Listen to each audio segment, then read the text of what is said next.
Today, we're here to discuss the Republican budget, a budget, in my opinion, that is a betrayal of the middle class.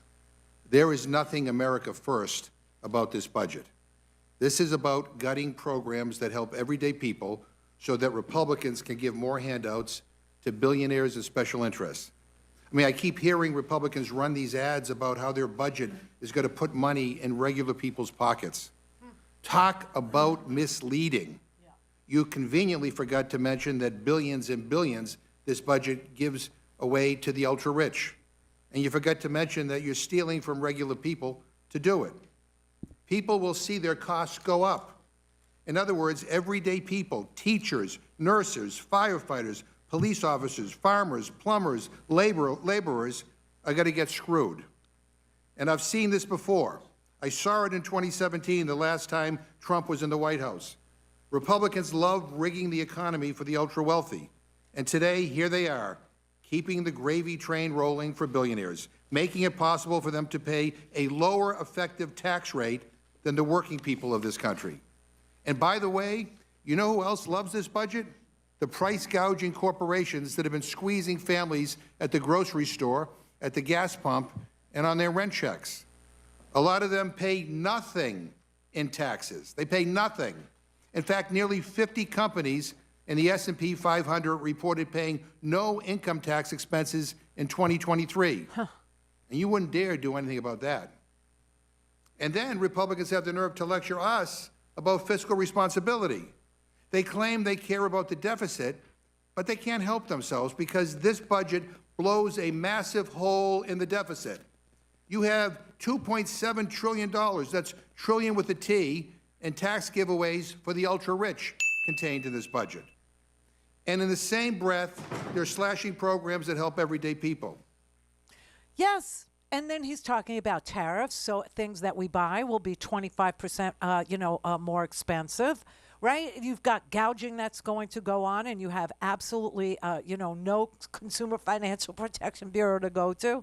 I mean, this is just so. It's funny because Jim McGovern's math and mine is exactly on target. We're both coming in at 2.7 trillion for the over 400,000 crowd. That's where he gets his number. That's where I got my number. Okay, so this is ridiculous. This is crazy. This is absolutely robbing Peter to pay Paul, and Paul is a freaking billionaire. And of course, here's the one, well, it's two words. Here's two words Republicans will never speak when they talk about deficits and taxation and debt and owing money and the United States. First of all, you have to understand, Trump added more to the national debt than any other president. I think combined. I think that's a true statement. I can go research that one for you too. But the words you'll never hear the Republicans say is raise revenue. They will never talk about raising revenue because raising revenue means raising taxes or letting the tax cuts for the very over 400,000 crowd expire. They will never talk about that. They will never bring that up. And it is really a solution to a problem that we have. When you say we don't have enough money and we're in debt, that means you have to go out and find more money. You have to make more money. You have to raise revenue. And they don't want to raise revenue. They want you to continue to pay for the redistribution of wealth. They want you to continue to be on the hook for the interest payments on the debt that they are running up. It's like you gave them your credit card and they charged $4.5 trillion on your credit card, handed it back to you, and said, you need to pay the interest on this for the rest of your life. It's ridiculous. And the idea that they never talk about raising revenue, the idea that it never crosses their minds or it never crosses their lips or they never say, I mean, again, This whole thing with Elon Musk is just, he needed to get something for his $288 million. And the thing he wanted was to be set free from oversight, to be set free from rules and regulations, to be set free from the FDA, to be set free from the Labor Department, to be set free from the Consumer Financial Protection Bureau, to be set free from the FAA. Okay, he didn't want anybody to tell him anything about any of the businesses that he's running.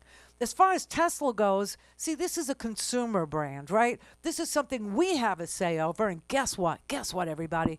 You know, kudos to our friend who went out in the freezing cold and protested in front of the Tesla franchise in Pennsylvania. Tesla sales are down 45%. 45%. So what's he going to do? Oh, that's right. He's going to sell those ugly Cybertrucks to the Department of Defense. Yep. He's going to get a contract, he actually already did, to sell those ugly Cybertrucks that nobody wants to our government in the most wasteful spending you could ever think of. But here he is trying to tell you he's saving you money from what? Waste and fraud. This is such a game. And the only thing that makes me shout this way, the only thing that makes me crazy, is when I look at how many jobs have been lost by choice, okay, by Elon's choice. Elon going out and firing doctors, firing regulators, firing lawyers, firing civil rights attorneys, oh my God, so that he doesn't have any oversight. And Donald Trump, of course, got rid of the oversight in the military because Donald Trump has no good plan for the military. Trust me, whatever he's looking to do with our awesome United States military has nothing to do with keeping the peace, has nothing to do with defense of this nation. It has nothing to do with anything good. Believe me. You don't get rid of the JAG officers. If you're going to give legal orders, you don't have to worry about them. He's not going to be giving legal orders, and that's why he got rid of the JAGs. This is where we're going, and that's what Elon got for $280 million. Now, think about this. He paid $44 billion to buy Twitter and $288 million to buy the United States. Tell me Donald Trump's a good businessman. Tell me he's good at this. $44 billion for some social media platform, $44 billion with a B, $288 million for the entirety of the United States. Who's a good businessman? Not Donald Trump. But when I look at the thing that's making me crazy is I'm looking at, the polling that's being done, although it is coming down.